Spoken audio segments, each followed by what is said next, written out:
بسم الله الرحمن الرحيم. الحمد لله الذي أنزل على عبده الكتاب ولم يجعل له عوجا قيما لينذر بأسا شديدا من لدنه ويبشر المؤمنين الذين يعملون الصالحات أن لهم أجرا حسنا ماكثين فيه أبدا وينذر الذين قالوا اتخذ الله ولدا ما لهم به من علم ولا لآبائهم كبرت كلمة تخرج من أفواههم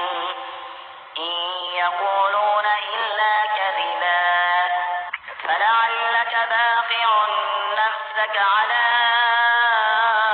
آثارهم إن لم يؤمنوا بهذا الحديث أسفا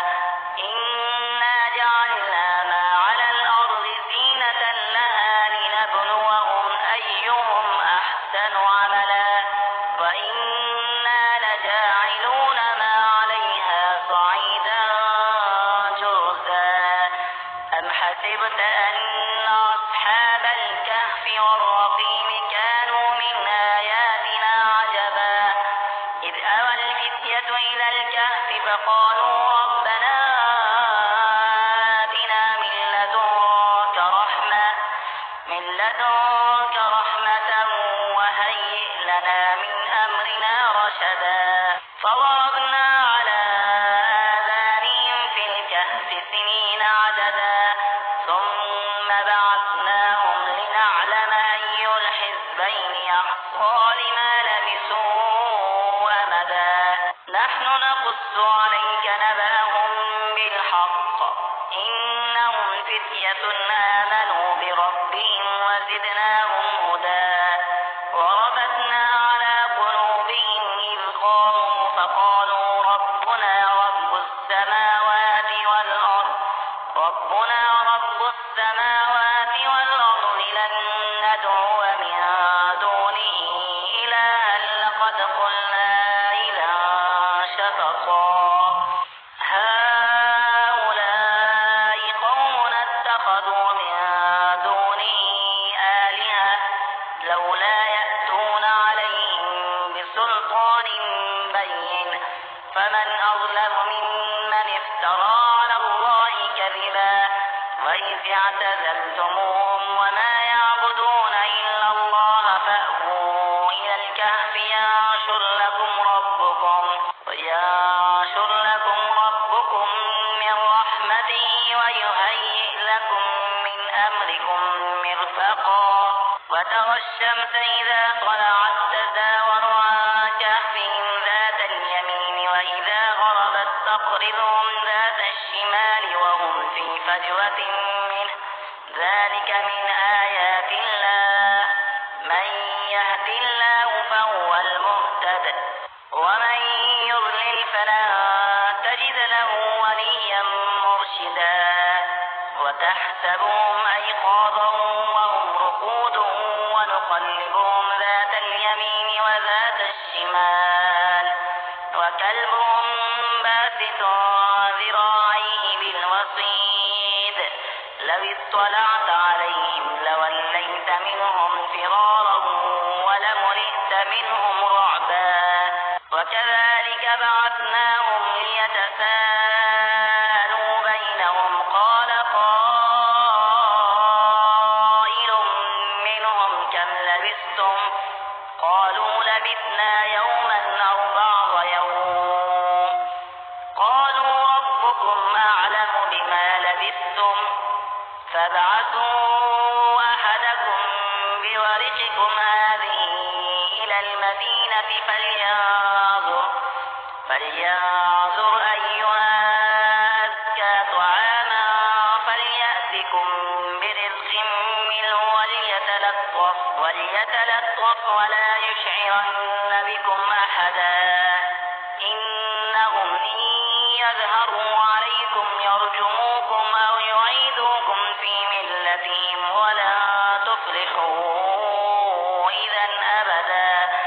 وكذلك أعثرنا عليهم ليعلموا أن وعد الله حق وأن الساعة لا ريب فيها إذ يتنازعون بينهم أمرهم فقالوا ابنوا عليهم بنيانا ربهم أعلم بهم قال الذين غلبوا على أمرهم لنتخذن عليهم مسجدا سيقولون ثلاثة رابعهم كلبهم ويقولون خمسة سادسهم كلبهم رجما بالغيب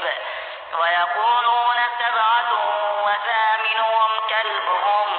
قل ربي أعلم بعدتهم ما يعلمهم إلا قليل فلا تمار فيهم إلا مراء ظاهرا ولا تستفت فيهم منهم أحدا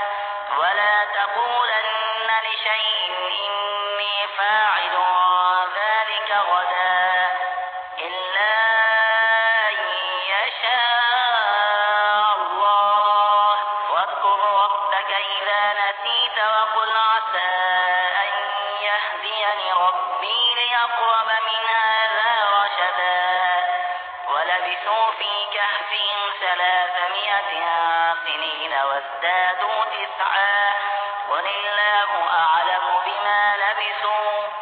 له غيب السماوات والأرض أبصر به وأسمع ما لهم من دونه من ولي ولا يشرك في حكمه أحدا واتل ما أوحي إليك من كتاب ربك لا مبدل لكلماته ولن تجد من دونه ملتحدا واصبر نفسك مع الذين يدعون ربهم بالغداة والعشي يريدون وجهه ولا تعد عيناك عنهم تريد زينة الحياة الدنيا ولا تطع من أغفلنا قلبه عن ذكرنا واتبع هواه وكان أمره فرطا وقل الحق من ربكم فمن شاء فليؤمن ومن شاء فليكفر إنا أعتدنا للظالمين نارا أحاط بهم سرادقها وإن يستغيثوا يغاثوا بماء كالمهل يشوي الوجوه بئس الشراب وساءت مرتفقا إن الذين آمنوا وعملوا الصالحات إنا لا نضيع أجر من أحسن عملا أولئك لهم جنات عدن تجري من تحتهم الأنهار يحلون فيها من أساور من ذهب ويلبسون ثيابا خضرا من سندس واستبرق متكئين فيها على الأرائك نعم الثواب وحسنت مرتفقا واضرب لهم مثل الرجلين جعلنا لأحدهما جنتين من أعناب وحففناهما بنخل وجعلنا بينهما زرعا كلتا الجنتين آتت أكلها ولم تظلم منه شيئا وفجرنا خلالهما نهرا وكان له ثمر فقال لصاحبه وهو يحاوره أنا أكثر منك مالا وأعز نفرا ودخل جنته وهو ظالم لنفسه قال ما أظن أن تبيد هذه أبدا وما أظن الساعة قائمة ولئن رددت إلى ربي لأجدن خيرا منها منقلبا قال له صاحبه بالذي خلقك من تراب ثم من نطفة ثم سواك رجلا لكن هو الله ربي ولا أشرك إلا بالله إن ترني أنا أقل منك مالا وولدا فعسى ربي أن يؤتيني خيرا من جنتك ويرسل عليها حسبانا من السماء فتصبح صعيدا زلقا أو يصبح ماؤها غورا فلن تستطيع له طلبا فأحيط بثمره فأصبح يقلب كفيه على ما أنفق فيها وهي خاوية على عروشها ويقول يا ليتني لم أشرك بربي أحدا ولم تكن له فئة ينصرونه من دون الله وما كان منتصرا هنالك الولاية لله الحق هو خير ثوابا وخير عقبا واضرب لهم مثل الحياة الدنيا كماء أنزلناه من السماء فاختلط به نبات الأرض فأصبح هشيما تذروه الرياح وكان الله على كل شيء مقتدرا المال والبنون زينة الحياة الدنيا والباقيات الصالحات خير عند ربك ثوابا وخير أملا ويوم نسير الجبال وترى الأرض بارزة وحشرناهم فلم نغادر منهم أحدا وعرضوا على ربك صفا لقد جئتمونا كما خلقناكم أول مرة بل زعمتم أن لن نجعل لكم موعدا ووضع الكتاب فترى المجرمين مشفقين مما فيه ويقولون يا ويلتنا ما لهذا الكتاب لا يغادر صغيرة ولا كبيرة إلا أحصاها ووجدوا ما عملوا حاضرا ولا يظلم ربك أحدا وإذ قلنا للملائكة اسجدوا لآدم فسجدوا إلا إبليس كان من الجن ففسق عن أمر ربه أفتتخذونه وذريته أولياء من دوني وهم لكم عدو بئس للظالمين بدلا ما أشهدتهم خلق السماوات والأرض ولا خلق أنفسهم وما كنت متخذ المضلين عضدا ويوم يقول نادوا شركائي الذين زعمتم فدعوهم فلم يستجيبوا لهم وجعلنا بينهم موبقا ورأى المجرمون النار فظنوا أنهم مواقعوها ولم يجدوا عنها مصرفا ولقد صرفنا في هذا القرآن للناس من كل مثل وكان الإنسان أكثر شيء جدلا وما منع الناس أن يؤمنوا إذ جاءهم الهدى ويستغفروا ربهم إلا تأتيهم سنة الأولين أو يأتيهم العذاب قبلا وما نرسل المرسلين إلا مبشرين ومنذرين ويجادل الذين كفروا بالباطل ليدحضوا به الحق واتخذوا آياتي وما أنذروا هزوا ومن أظلم ممن ذكر بآيات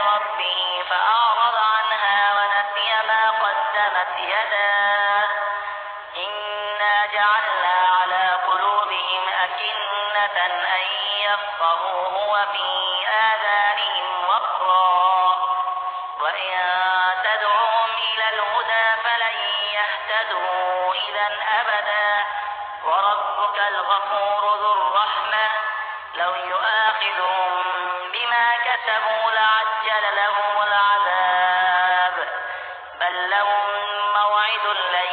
يجدوا من دونه موئلا وتلك القرى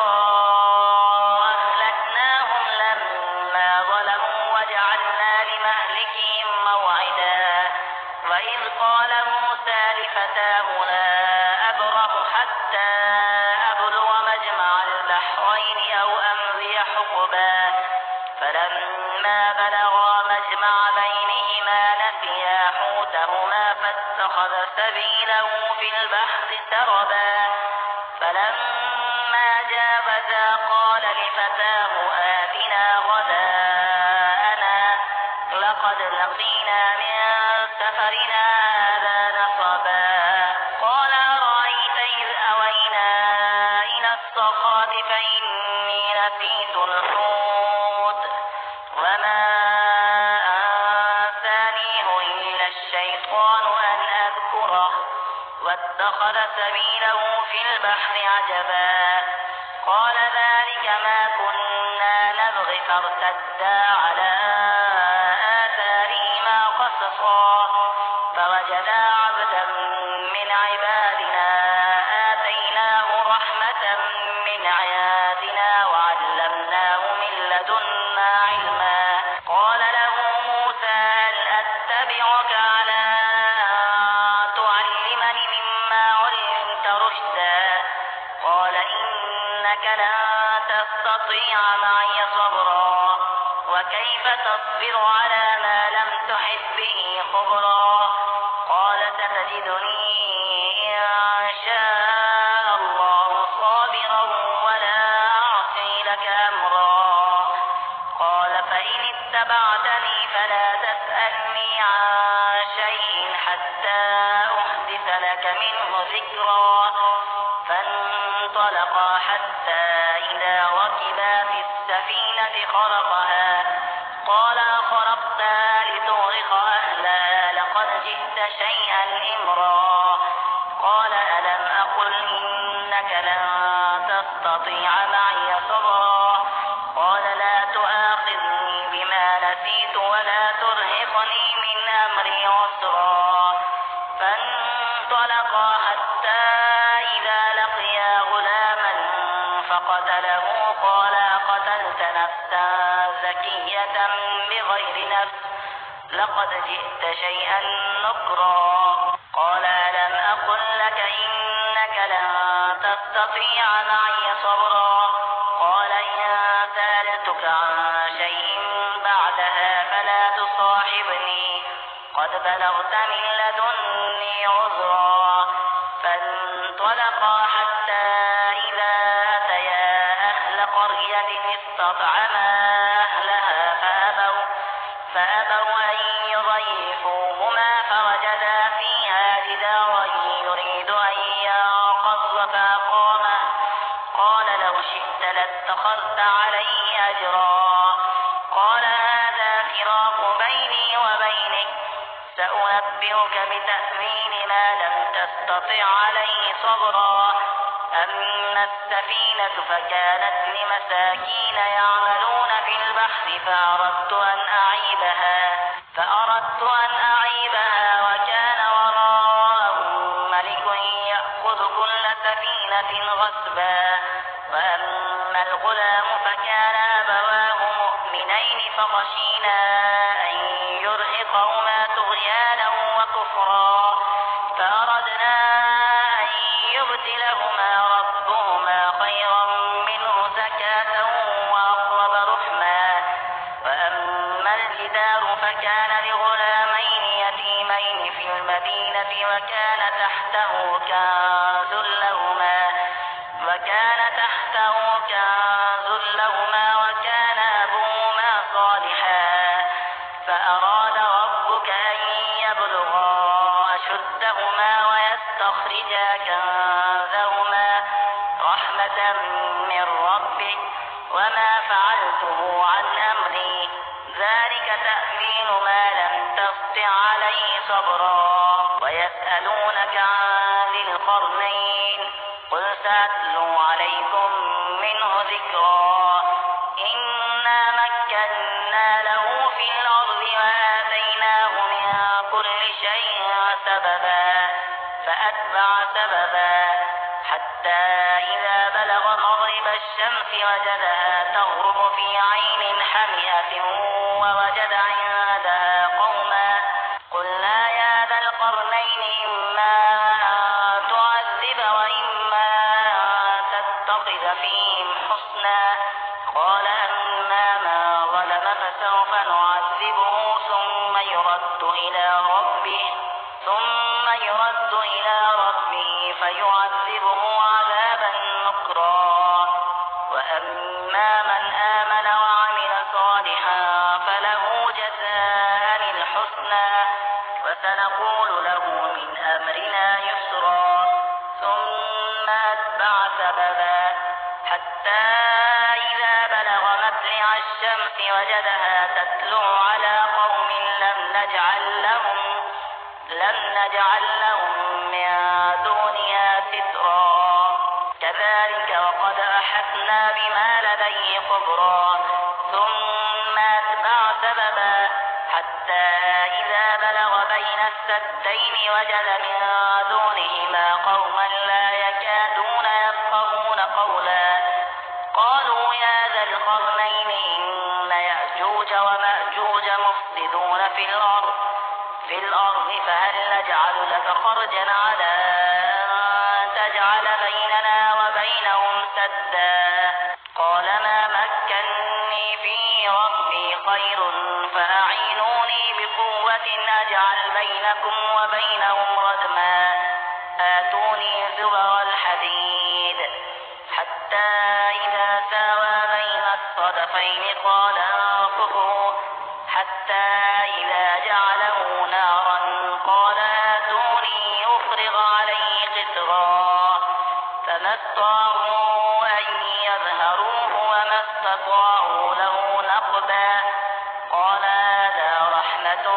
من ربي فإذا جاء وعد ربي جعله دكا وكان وعد ربي حقا وتركنا بعضهم يومئذ يموج في بعض ونفخ في السور فجمعناهم جمعا وعرضنا جهنم يومئذ للكافرين عرضا الذين كانت أعينهم في غطاء عن ذكري وكانوا لا يستطيعون سمعا أفيحسب الذين كفروا أن يتخذوا عبادي من دوني أولياء إنا أعتدنا جهنم للكافرين نزلا قل هل ننبئكم الأخسرين أعمالا الذين ضل سعيهم في الحياة الدنيا وهم يحسبون أنهم يحسنون صنعا أولئك الذين كفروا بآيات ربهم ولقائه